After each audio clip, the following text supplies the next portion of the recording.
A prof quer explicar mais dois conceitos que são importantes que eu tinha preparado para a aula de hoje, além de epistemologia, que é a teoria do conhecimento.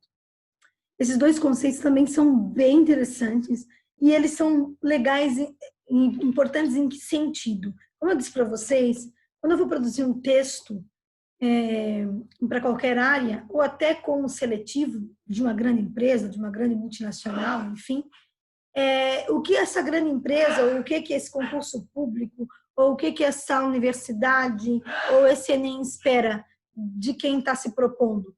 É que ele tenha conhecimento. E a filosofia tem esse embasamento que é necessário, que é importante. Então, é o seguinte, esses dois conhecimentos, eles são essenciais, que vocês podem usar em qualquer prova, em qualquer concurso, em qualquer questão ligada ao Enem, que nós chamamos de doxa e episteme. Então, doxa nada mais é do que a opinião, certo? É o significado, é o que eu vejo pela aparência. Não tenho profundidade naquela discussão. Quando eu avalio algo pela sua aparência ou meramente de uma forma ligada só à opinião, tá? Sem embasamento científico, filosófico ou histórico, enfim, eu tenho o que nós chamamos de doxa. Esse conceito, tá, gente? Ele foi escrito por Parmênides, nós já falamos dele. Eles são pré-socráticos, certo? Então, Mário Sérgio Cortella, o Pondé, estou falando de filósofos atuais, né? Que estão aí na mídia, né?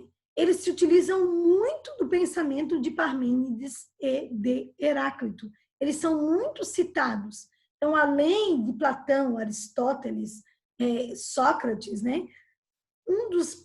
Os pré-socráticos mais utilizados atualmente, né, são Heráclito e Parmênides. E a doxa, esse conceito, escrito pela primeira vez, então foi escrito por Parmênides. E foi, no percurso histórico, foi sendo alinhavado por diversos outros filósofos, né? Quando eu vou fazer análise, então, de algo que é visto somente pelo lado da opinião ou pelo lado da aparência.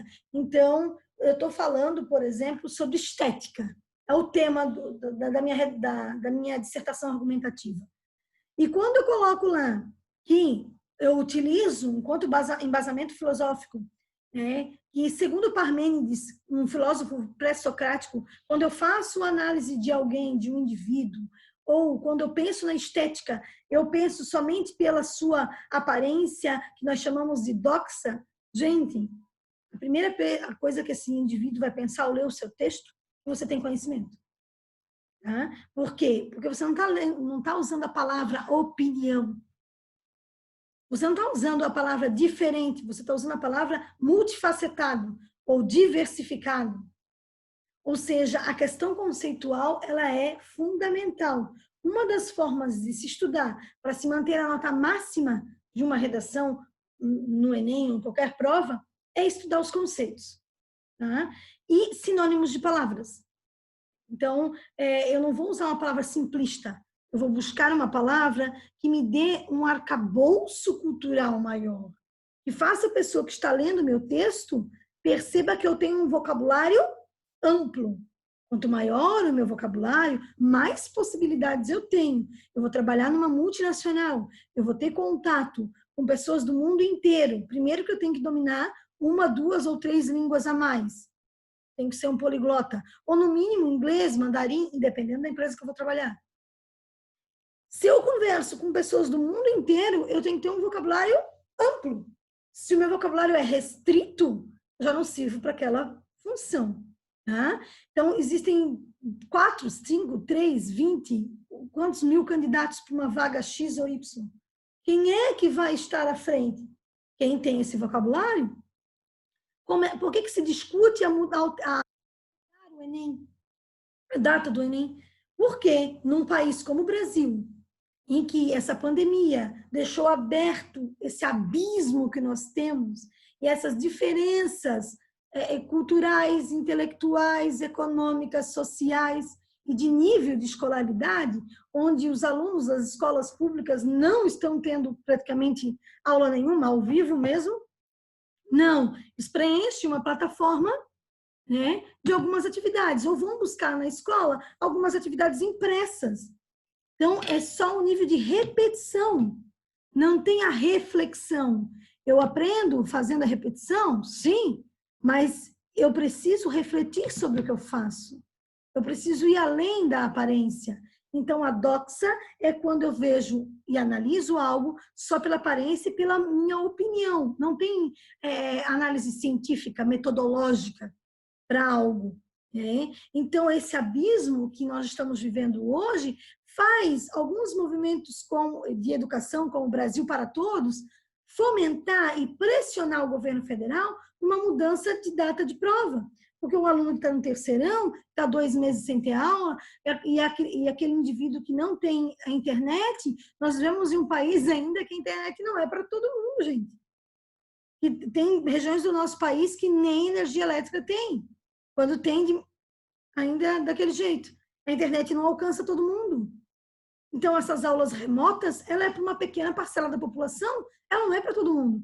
E apesar de ser para uma pequena parcela da população, ela é diferente, não é igual à aula presencial. Tá? Mas nós ainda temos a oportunidade de estarmos falando, de estarmos discutindo conceitos, de estarmos...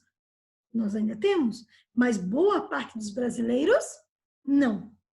Então, essa discussão, ela é importante, sim, ela se faz fundamental para que eu tenha uma igualdade. Onde eu vou ter meritocracia num país como o Brasil, com essa desigualdade gigantesca? Quem é que vai chegar na universidade? Quem tem mais acesso? Quem tem mais foco? Quem é que chega e concorre a 20 candidatos por vaga, 50 candidatos por vaga, uma vaga? Eu tenho que ser melhor do que 49 candidatos. Como eu vou ser melhor do que ele? Com meta? Estudando? Relendo? Lendo novamente? Como é que eu vou passar num concurso público? Com uma vaga só? Ah, mas tem uma vaga só. Não interessa se tem uma vaga só. Se eu tenho meta e se eu tenho foco, eu tenho que ser melhor do que todos aqueles que estão lá atrás. Então, isso é importante, vocês terem foco. É fácil? Não. A gente sabe que não.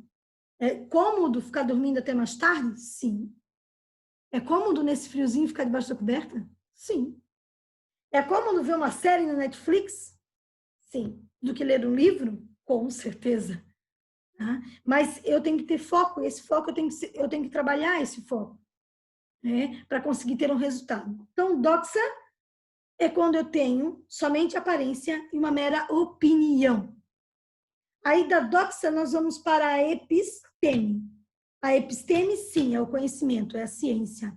É quando eu transgrido, ou quando eu faço uma ruptura dessa doxa e construo o conhecimento. Então, episteme é a construção do conhecimento, é a ciência. Tá? O indivíduo, quando ele chega na universidade, o indivíduo, quando ele chega na escola, ele tem um conhecimento prévio, ele tem a opinião, ele tem um olhar de aparência, que é o que nós chamamos de doxa.